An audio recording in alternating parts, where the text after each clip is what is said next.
আজি আমি কৰিম অনুশীলনী 4। এতিয়া 1 নম্বৰটো কৈছে পূৰণ কৰি চকৰিত ভৰোৱা, মানে এই সংখ্যাবোৰ পূৰণ কৰি আমি এই চকৰিকেইটা খালী ঘৰবোৰত বহুৱাব লাগে। ইয়াত আমি উদাহৰণটো চাই লওঁ। 10 8 গুণ হৈছে 80, মানে 10 আৰু 8 পূৰণ কৰিছে 10 8 গুণ 80। ঠিক তেনেদৰে 12 3 গুণ হ'ব 36, আৰু 36টো আমি বহাম ইয়াত। ঠিক তেনেদৰে 14 6 গুণ হ'ব 84, 8 10 4 84, তেতিয়া 84টো আমি ইয়াত বহুৱাম। তাৰপিছত আছে 13 আৰু 2 আছে, 13টো গুণ হ'ব 26, তেতিয়াহ'লে 26টো ইয়াত। ঠিক তেনেদৰে 15 7 গুণ হ'ব 105, তেতিয়াহ'লে এই লাইনৰ পোনে পোনে 105টো আমি ইয়াত বহুৱাম।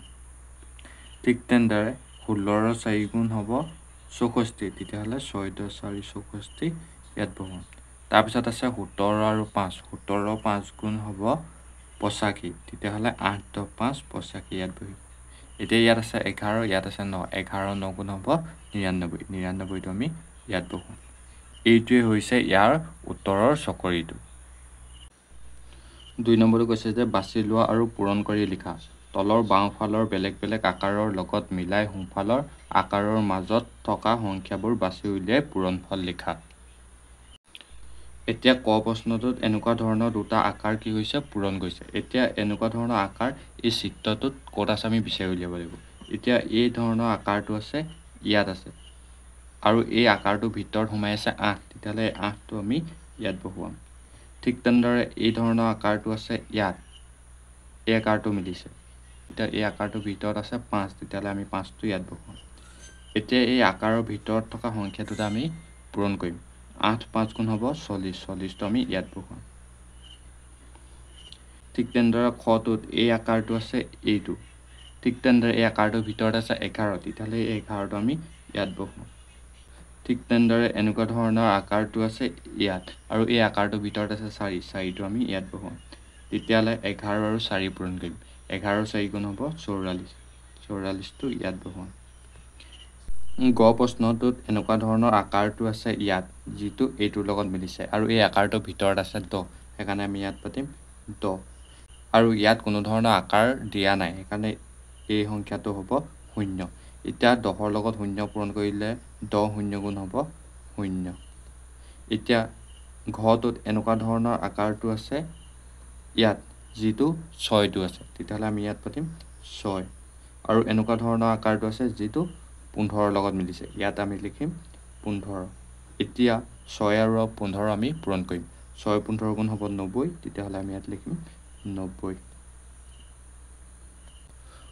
প্ৰশ্নটোত এনেকুৱা ধৰণৰ চিত্ৰটো ইয়াত দেখিবলৈ পাওঁ, ইয়াত আছে যিটো 9 আছে, এতিয়া ইয়াত লিখিম আমি 9, আৰু এনেকুৱা ধৰণৰ আকাৰটো আছে ইয়াত যিটো 30 আছে।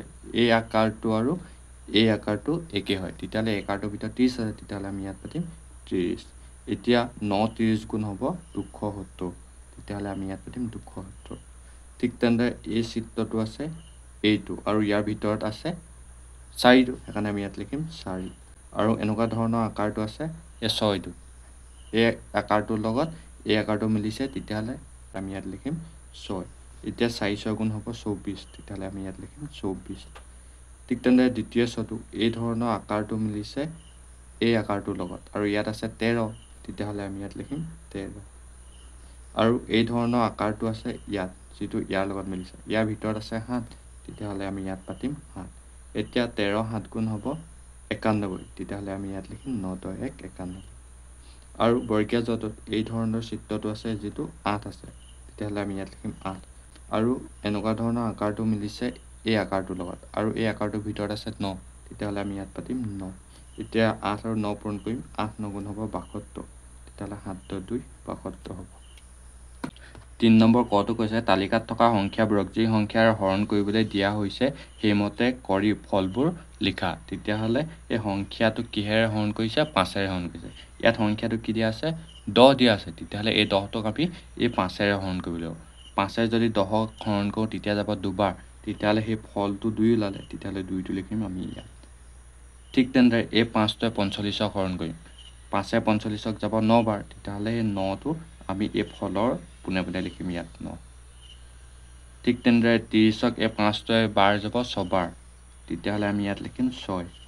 ঠিক তেনেদৰে 35ক যদি আমি এই 5টোৱে হৰণ কৰোঁ তেতিয়া হ'ব 5 7 গুণ 35 7 বাৰ যাব তেতিয়াহ'লে 5এ যদি 35ক হৰণ কৰোঁ ফলটো ওলাব 7 বা ভাগফল 7 ওলাব ঠিক তেনেদৰে 5এ আমি যদি 50ক হৰণ কৰোঁ তেতিয়া 5এ 50ক যাব 10 বাৰ মানে 5 10 গুণ 50 তেতিয়াহ'লে ফলটো ওলালে 10 সেইকাৰণে আমি এই ফলৰ পোনে পোনে 10টো ইয়াত লিখিছোঁ ঠিক তেনেদৰে খটো সংখ্যাটোক 15ৰে হৰণ কৰিছে আগতে হৰণ কৰিছিলোঁ 5এৰে এতিয়া সংখ্যাটো কিহেৰে হৰণ কৰিছে 15ৰে এতিয়া 15ৰে যদি আমি 30ক হৰণ কৰোঁ যাব দুবাৰ মানে এনেধৰণে যদি আমি 30টোক যদি 15ৰে হৰণ কৰোঁ 15 দুগুণ হ'ব 30 তেতিয়াহ'লে ইয়াৰ ফলটো কি ওলালে 2 ওলালে এতিয়া সেই 2টো আমি এই 30ৰ তলত পাতিম ঠিক তেনেদৰে এই 15ৰে যদি 75 হৰণ কৰোঁ 15ৰে 75ক যাব 5 বাৰ সেই 5টো আমি ইয়াৰ তলত লিখিম ঠিক তেনেদৰে 15ৰে 120ক যাব 8 বাৰ সেই 8 বাৰটো আমি ইয়াত লিখিম